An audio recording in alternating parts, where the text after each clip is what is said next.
Assalamualaikum warahmatullahi wabarakatuh. Terima kasih kami ucapkan kepada dosen pengampu, Ibu Apoteker Mira Febrina Magister Sains telah mempercayai kepada kelompok 6 untuk mempresentasikan pengembangan dan penilaian obat baru bagian 2. Nah, sebelumnya perkenalkan, nama saya Fitri Megasari dengan NIM 2201113 selaku moderator pada kelompok 6. Nah, di sini tentunya saya tidak sendiri, saya bersama rekan-rekan saya. Yang pertama ada April Hasim dengan NIM 2201102.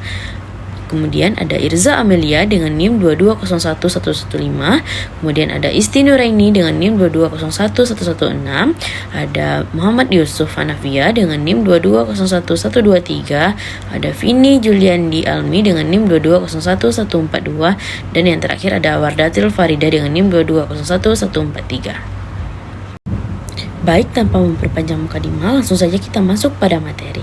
Nah, di sini saya akan menjelaskan mengenai pengembangan obat. Pengembangan bahan obat diawali dengan sintesis atau isolasi dari berbagai sumber, yaitu dari tanaman. Contohnya, glikosida jantung untuk mengobati lemah jantung. Nah, kemudian jaringan hewan, contohnya itu heparin untuk mencegah pembekuan darah. Nah, kemudian ada kultur mikroba, contohnya penisilin J sebagai antibiotik pertama. Nah, kemudian ada urin manusia, contohnya itu Coriogonadotropin. Dan dengan teknik bioteknologi dihasilkan human insulin untuk menangani penyakit diabetes. Nah, uji yang harus ditempuh oleh calon obat adalah uji praklinik dan juga uji klinik. Selanjutnya yaitu uji klinis. Setelah melewati uji praklinis, maka senyawa atau molekul kandidat calon obat tersebut menjadi IND atau obat baru dalam penelitian klinik. Adalah tes untuk mengevaluasi efektivitas dan keamanan dari obat atau alat medis dengan memantau efek mereka pada sekelompok besar orang. Uji klinik adalah salah satu tahapan akhir dari proses penelitian yang panjang, dan uji klinik adalah tes untuk mengevaluasi efektivitas dan keamanan obat atau alat medis dengan memantau efek mereka pada sekelompok besar orang. Uji klinik adalah salah satu tahapan akhir dari proses penelitian yang panjang dan hati-hati. Selanjutnya yaitu fase uji klinis. Fase uji klinis itu ada 4.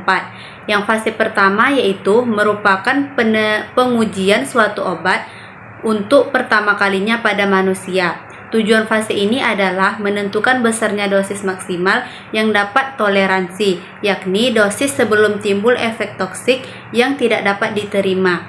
Klinik fase 1 ini dilaksanakan secara terbuka, artinya tanpa pembanding dan tidak tersamar, dengan sejumlah subjek bervariasi antara 20 sampai 50 orang.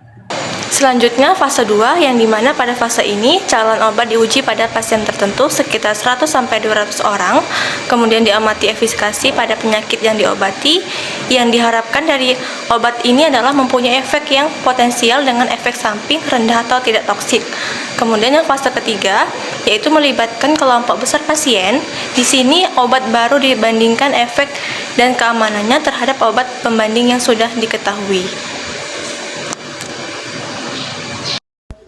Nah, berikutnya yaitu fase uji klinik, yaitu fase keempat. Setelah obat dipasarkan, masih dilakukan studi pasca pemasaran atau yang biasa disebut dengan post-marketing surveillance yang diamati pada pasien dengan berbagai kondisi, berbagai usia, dan ras. Studi ini dilakukan dalam jangka waktu yang lama untuk melihat nilai terpetik dan pengalaman jangka panjang dalam menggunakan obat, yang meliputi efek samping yang timbul setelah pemakaian obat bertahun-tahun, efektivitas, dan masalah penggunaan berlebihan. Setelah hasil studi fase 4 dievaluasi, masih memungkinkan obat dapat ditarik dari perdagangan jika membahayakan. Contohnya yaitu pada November 2022, BPOM menambah daftar obat sirup yang dilarang dan ditarik dari peredaran. Nah, penambahan daftar ini setelah BPOM melakukan pengujian terhadap beberapa produk sirup obat yang berpotensi mengandung cemaran etilen glikol dan dietilen glikol. Menurut Menteri Kesehatan, etilen glikol dan dietilen glikol ada sebagai penyebab kasus gagal ginjal yang akut yang misterius yang terjadi pada ratusan anak di Indonesia. Hasilnya, terdapat 3 produk yang melebihi ambang batas aman, yaitu paracetamol drops, paracetamol sirup rasa peppermint, dan Vipcol sirup produksi PT Avifama. Nah, sehingga produk obat ini dilakukan penghentian proses produksi dan distribusinya. Baik, selanjutnya tahapan pemeriksaan oleh badan regulator. Untuk dapat dinilai oleh badan regulator, industri pengusul harus menyerahkan data dokumen uji praklinik dan klinik yang sesuai dengan indikasi yang diajukan. Efikasi dan keamanannya harus sudah ditentukan dari bentuk produknya, seperti tablet, kapsul, dan lain-lain yang telah memenuhi persyaratan produk melalui kontrol kualitas. Baik bentuk sediaan baru maupun tambahan indikasi atau perubahan dosis dalam sediaan harus didaftarkan ke Badan POM dan dinilai oleh Komisi Nasional Penilaian Obat. Jadi, pengembangan ilmu teknologi farmasi dan biofarmasi melahirkan New Drug Delivery System, terutama bentuk sediaan seperti tablet lepas lambat, sediaan liposom, tablet salut enterik, mikroenkapsulasi, dan lain-lain.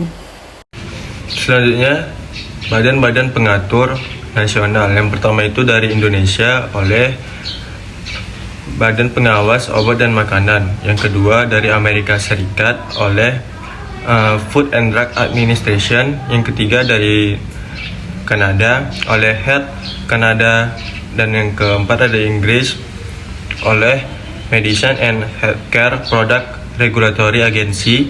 Kemudian ada negara Eropa lain oleh European Agency for the Evolution of Medicinal Products.